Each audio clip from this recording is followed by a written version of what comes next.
ఆంధ్రప్రదేశ్ రాజకీయాల్లో Bharati cements lease వివాదం మరోసారి పెద్ద దుమారం రేపుతోంది. అసలు ప్రభుత్వాలు మారినప్పుడల్లా ఈ ఇష్యూ ఎందుకు మళ్ళీ బయటకొస్తోంది? ఈరోజు మనం ఈ మొత్తం కథను కొంచెం వివరంగా విడమర్చి చూద్దాం. సరే, ఆంధ్రప్రదేశ్ రాజకీయాల్లో ఇప్పుడొక పెద్ద హాట్ టాపిక్ నడుస్తోంది. అదేంటంటే, మాజీ సీఎం జగన్మోహన్ రెడ్డి గారి ఫ్యామిలీకి చెందిన భారతీ సిమెంట్స్ కంపెనీకి ఇప్పుడు కొత్తగా వచ్చిన చంద్రబాబునాయుడు గారి ప్రభుత్వం ఒక షోకాజ్ నోటీస్ ఇచ్చింది. సింపుల్గా చెప్పాలంటే, మీకిచ్చిన లైమ్స్టోన్ మైనింగ్ లీజుల్ని మేం ఎందుకు క్యాన్సిల్ చేయకూడదో చెప్పండి అని సూటిగా అడిగారన్నమాట. మరి ఇన్నేళ్లుగా ఉన్న ఈ లీజులు సడన్గా ఇప్పుడు ఎందుకు ప్రమాదంలో పడ్డాయి? ఈ వివాదం వెనుక ఉన్న అసలు కథేంటి? చట్టపరంగా, రాజకీయంగా ఏమేం జరిగాయో వాటన్నింటినీ ఇప్పుడు స్టెప్ బై స్టెప్ చూద్దాం. ఈ ప్రశ్నతోనే మన విశ్లేషణ మొదలుపెడదాం. ఈ వివాదం మనకు పూర్తిగా అర్థం కావాలంటే మనం ఒక 15 ఏళ్లు వెనక్కి వెళ్ళాలి. అసలు ఈ కంపెనీ ప్రయాణం ఎలా మొదలైంది, మొదటి అడుగులు ఎక్కడ పడ్డాయో ఒకసారి చూద్దాం. చాలామందికి తెలియని విషయం ఏంటంటే, ఈ కంపెనీ అసలు పేరు భారతీ సిమెంట్స్ కాదు, రఘురామ్ సిమెంట్స్. 2008లో రఘురామ్ సిమెంట్స్గా ఉన్నప్పుడే వీళ్లు లైమ్స్టోన్ లీజుల కోసం అప్లై చేసుకున్నారు. అప్పటి ప్రభుత్వం నుంచి లెటర్ ఆఫ్ ఇంటెంట్ అంటే ఎల్ఓఐ కూడా సంపాదించారు. అయితే ఇక్కడే ఓ ముఖ్యమైన విషయం గుర్తుపెట్టుకోవాలి. ఎల్ఓఐ వచ్చిందంటే లీజ్ వచ్చేసినట్టు కాదు, అది కేవలం మొదటి అడుగు మాత్రమే. ఆ తర్వాతేం జరగాలి? అక్కడే అసలు కథ మొదలైంది. అసలు ఈ లెటర్ ఆఫ్ ఇంటెంట్ అంటే ఎల్ఓఐ అనేది ఫైనల్ లీజ్ అగ్రిమెంట్ కాదు. అది జస్ట్ ఓకే, మీరు అర్హులే, ముందుకు వెళ్ళొచ్చు అని చెప్పే ఒక ప్రాథమిక లెటర్ అంతే.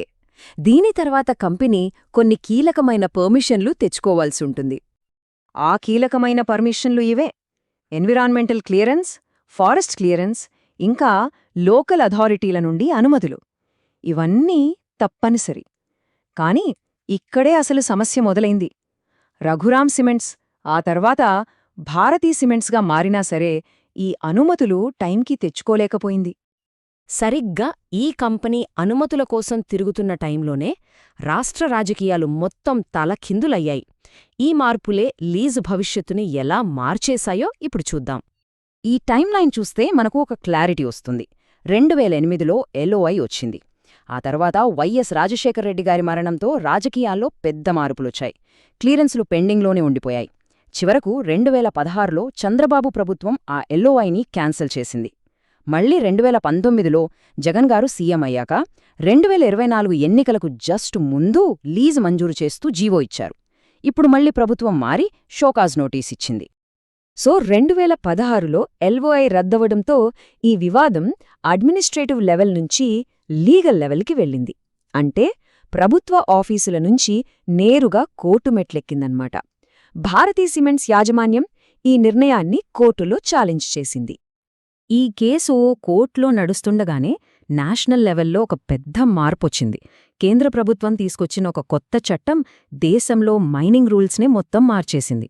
అదే ఈ కేసులో ఒక కీలకమైన టర్నింగ్ పాయింట్. కొత్త చట్టం ప్రకారం లైమ్స్టోన్ను ఒక మేజర్ మినరల్గా గుర్తించారు. ఈ మేజర్ మినరల్స్ను ఎలా కేటాయించాలి అనే దానిపై పూర్తి కంట్రోల్ కేంద్ర ప్రభుత్వ పాలసీల చేతుల్లోకి వెళ్ళిపోయింది. ఇక్కడ చూడండి, ఈ స్లైడ్లో ఉన్నదే అసలు పాయింట్. మొత్తం వివాదానికి మూలం ఇదే. ఒకప్పుడు అంటే ఈ కొత్త చట్టం రాకముందు రాష్ట్ర ప్రభుత్వాలకు నచ్చిన వాళ్లకు నేరుగా గనుల్ని కేటాయించే అధికారం ఉండేది. కానీ కొత్త రూల్స్ వచ్చాక సీన్ మొత్తం మారిపోయింది. ఇకపై డైరెక్ట్ అలొకేషన్ లేదు, ఓన్లీ ఆక్షన్. అంటే ఎవరైతే ఎక్కువ డబ్బుకు పాడుకుంటారో వాళ్లకే గనులు దక్కుతాయన్నమాట. ఈ ఒక్క మార్పై కథని పూర్తిగా మార్చేసింది. మరి కొత్త చట్టం ప్రకారం వేలం తప్పనిసరి అయినా సరే 2019లో జగన్మోహన్ రెడ్డి ముఖ్యమంత్రి అయ్యాక ఈ కేసులో మరో మలుపు వచ్చింది. పాత పద్ధతిలోనే లీజులు ఇస్తూ 2024లో ఒక జీవో జారీ చేశారు. అసలు ఆ జీవోతోనే ఈ వివాదం మరింత పెద్దదైంది. అదెలాగో చూద్దాం. ఈ కేసుని విచారించిన కోర్టు భారతీ సిమెంట్స్కు లీజు ఇచ్చేయండి అని ఎక్కడా చెప్పలేదు. కేవలం వాళ్ల అభ్యర్థనను మళ్లీ ఒకసారి పరిశీలించండి అని మాత్రమే చెప్పింది. ఈ పునఃపరిశీలన అనే పదానికి మంజూరు చేయండి అనే పదానికి చాలా తేడా ఉంది.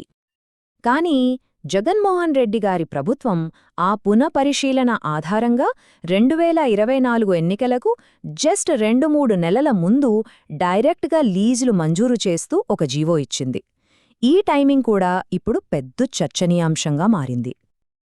ఆ జీవో ద్వారా భారతీయ సిమెంట్స్కు సుమారు 750 ఎకరాల లైమ్స్టోన్ గన్లను కేటాయించారు. ఇది చాలా పెద్ద ఏరియా, అందుకే ఈ నిర్ణయం అంత ప్రాధాన్యతను సంతరించుకుంది. అయితే కథలో ఇంకో ట్విస్ట్ ఏంటంటే, ఆ జీవో కేవలం భారతీ సిమెంట్స్ కోసమిచ్చింది కాదు. అదే జీవోలో ఏసీసీ అంటే అదానీ గ్రూప్ కంపెనీ, ఇంకా రామ్కో సిమెంట్స్కు కూడా లీజులిచ్చారు. ఇది ఈ సిచ్యువేషన్ను మరింత కాంప్లెక్స్గా మార్చింది. సరే, ఇప్పుడు 2024 ఎన్నికల ఫలితాలు వచ్చాయి, ప్రభుత్వం మారింది. ఇది మనల్ని ప్రస్తుత సిచ్యువేషన్కి తీసుకొచ్చింది. మరి కొత్త ప్రభుత్వం ఈ జీవోపై ఎలాంటి స్టెప్స్ తీసుకుంది? ముందు ఏం జరగబోతోంది? ఇప్పుడున్న కొత్త ప్రభుత్వ వాదన చాలా simple and clear. Central government rules ప్రకారం లైమ్స్టోన్ లాంటి మేజర్ మినరల్స్ను కేవలం వేలంపాట ద్వారానే కేటాయించాలి. ఇలా జీవో ఇచ్చి డైరెక్ట్గా ఇవ్వడం చట్ట విరుద్ధం. అందుకే షోకాజ్ నోటీస్ ఇచ్చామంటున్నారు. ఒకవేళ ప్రభుత్వం ఈ లీజులను రద్దు చేస్తే ఖచ్చితంగా ఈ కంపెనీలు మళ్లీ కోర్టుకు వెళ్తాయి. ముఖ్యంగా భారతీ సిమెంట్స్కు సొంత గనులు లేకపోవడం ఒక పెద్ద దెబ్బవుతుంది. వాళ్లు సిమెంట్ తయారీకి కావలసిన సున్నపరాయిని బయట మార్కెట్లో కొనాల్సొస్తుంది. దీనివల్ల వాళ్ల ప్రొడక్షన్ కాస్ట్ అమాంతం పెరిగిపోతుంది. ఇప్పుడు అందరి మనసుల్లో మెదులుతున్న అసలు ప్రశ్న ఇదే: కొత్త ప్రభుత్వం తీసుకున్న ఈ చర్య నిజంగా చట్టాన్ని, ఒక పాలసీని సరిదిద్దడానికి తీసుకున్నదా, లేక ఇది కేవలం ఒక పొలిటికల్ రివెంజా? ఈ రెండింటిలో ఏది నిజం? ఈ సంక్లిష్టమైన ఇష్యూపై ఇది మన విశ్లేషణ. అంతిమంగా దీనికి సమాధానం రాజకీయ వేదికల మీద కాదు, న్యాయస్థానాల్లోనే తేలే అవకాశం ఎక్కువగా కనిపిస్తోంది. చూద్దాం ఏం జరుగుతుందో.